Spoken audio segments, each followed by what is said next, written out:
আসসালামু আলাইকুম, কেমন আছেন সবাই? মান্নাত রেফ্রিজারেশন থেকে আরেকটা এসি সার্ভিসিং এর কাজ নিয়ে আপনাদের সাথে যুক্ত হলাম। এটা দেখতে পারতেছেন আসলে এসিতে প্রচুর ময়লা, ফিল্টারগুলো একবারে ব্লক হয়ে গেছে ময়লা দিয়ে। তো সাথে কাস্টমারের আরেকটা কমপ্লেইন ছিল, সেটা হচ্ছে যে আসলে এসিটা ঠান্ডা হতো না।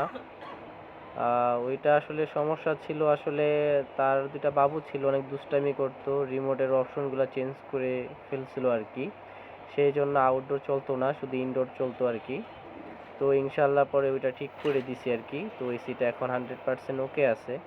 দেখতে পারতেছেন আসলে মান্নাত রেফ্রিজারেশনে সবসময় যত্ন সহকারে দক্ষ টেকনিশিয়ান দ্বারা খুব সুন্দরভাবে কাজ করা হয়, খুব নিশ্চয়তা সহকারে। আপনারা যারা এখনও বাসার এসি সার্ভিসিং করাননি, অবশ্যই মান্নাত রেফ্রিজারেশনে যোগাযোগ করবেন।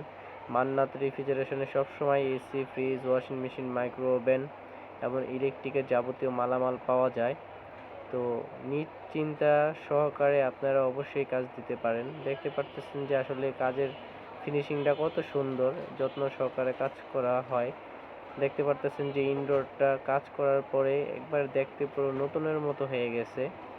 বোঝাই যাচ্ছে না যে আসলে এটা একটা পুরান এসি। খুব যত্ন সহকারে কাজ করা হয়। দেখেন যে এসির পুরো লুকটাই চেঞ্জ হয়ে গেছে, একবার নতুনের মতো হয়ে গেছে। ওকে, সবাই ভালো থাকবেন। আসসালাম।